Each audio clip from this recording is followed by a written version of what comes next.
The manor stood on the edge of the fog-shrouded moors, a decaying monument to a forgotten past. Its stone walls were weathered and broken, vines twisting up its sides like the gnarled fingers of the dead. No birds sang near the estate, no animals dared wander its grounds. The air was thick with something ancient, something sinister, as though the house itself were alive, waiting. For over a century, Millbury Manor had been the subject of whispered rumors. Strange occurrences, unexplainable phenomena, and disappearances plagued the estate's history. Those who had entered rarely spoke of what they encountered inside, and those who did, were changed. The villagers warned that the house was cursed, haunted by something far worse than restless spirits. But for Mira Foster, the pull of its secrets was irresistible. Mira was a historian, obsessed with unearthing the truths buried in the past. Millbury Manor was her latest fixation. Accompanied by her close-knit team, David, a tech expert with an interest in the paranormal, Claire, her loyal assistant, and Ethan, a hardened journalist with a penchant for debunking myths, Mira was determined to uncover the real story behind the manor's haunting. The day they arrived, the sun was already setting, casting an eerie orange glow over the moors. As the car rumbled down the narrow, dirt road towards the manor, the fog seemed to thicken, wrapping around them like a cold, wet shroud. The house emerged from the mist, towering and imposing, its broken windows staring out like dead eyes. "We've arrived," David muttered, his voice barely audible over the oppressive silence. No one responded. The weight of the place pressed down on them all, an invisible force that made it hard to breathe.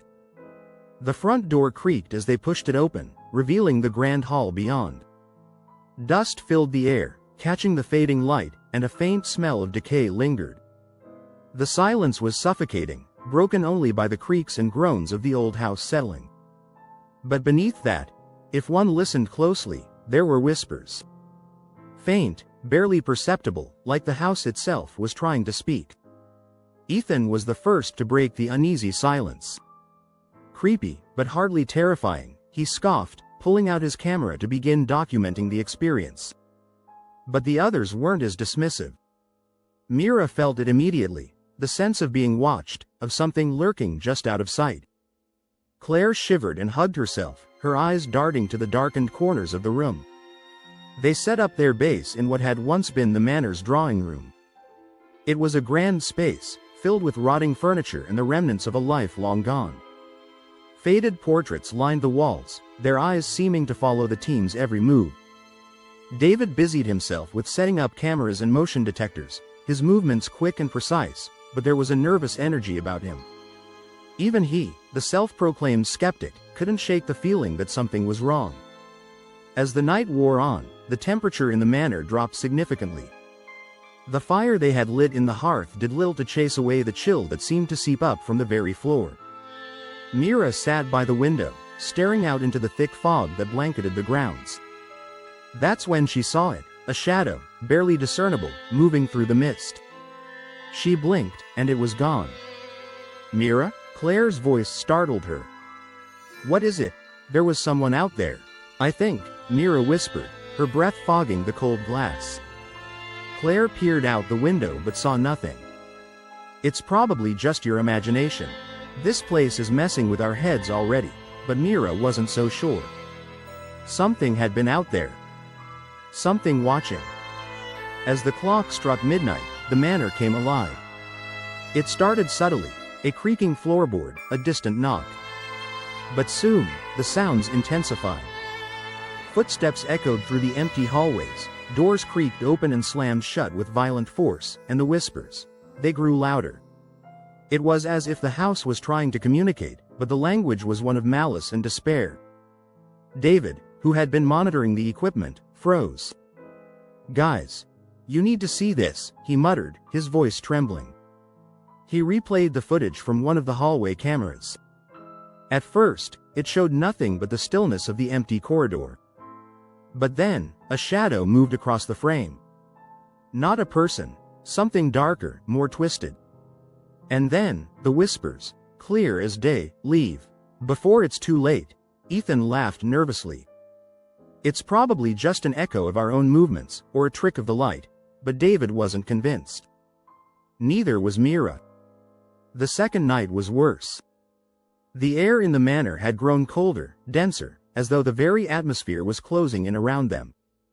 The shadows that clung to the corners of the room seemed to move of their own accord, stretching and writhing like living things. The whispers had become more insistent, more demanding, as if whatever haunted this place was growing impatient.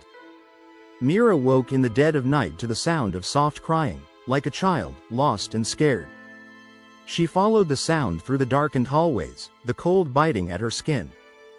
It led her to the basement, a place they had yet to explore. The stairs creaked beneath her weight as she descended into the darkness.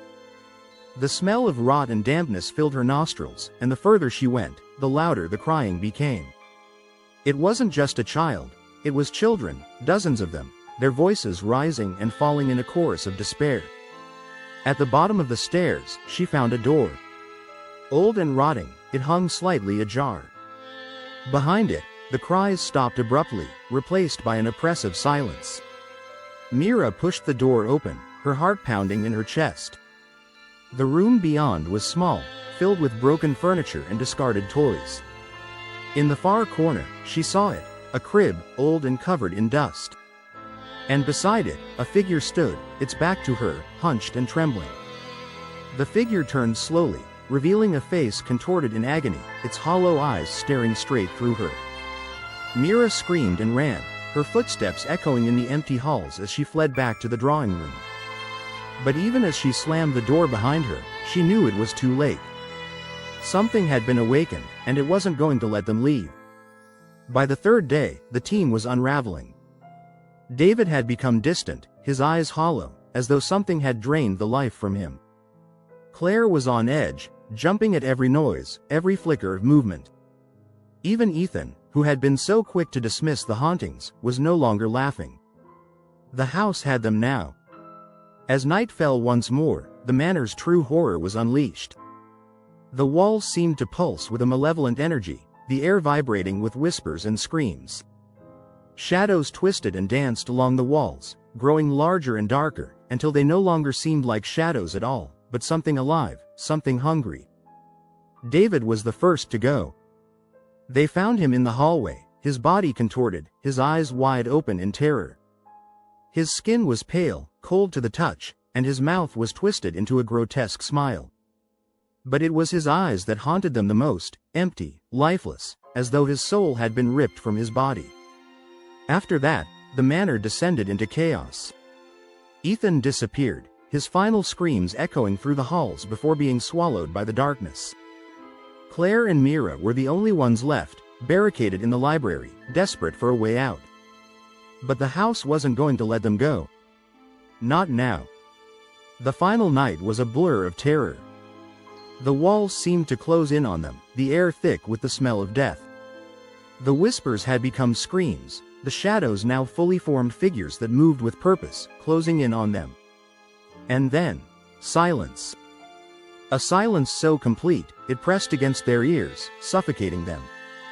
And in that silence, they heard it, a voice, low and menacing, filled with ancient malice. You should have left when you had the chance. The last thing Mira saw before the darkness claimed her was the figure from the basement, standing over her, its hollow eyes watching, waiting. Millbury Manor had claimed its souls, just as it always had. And it would wait again. For the next visitors. For the next victims.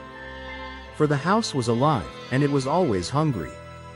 As you leave the haunting tale of Millbury Manor behind, remember that not all stories stay in the past. The darkness of the manor lives on, lurking in the corners of forgotten places, waiting for the next soul to wander too close. If you feel a chill in the air or hear whispers in the silence of the night, think twice before brushing it off. Some places never truly let go. Thanks for watching, and don't forget, sometimes the scariest stories are the ones that might just be real. Stay safe and sleep well, if you can.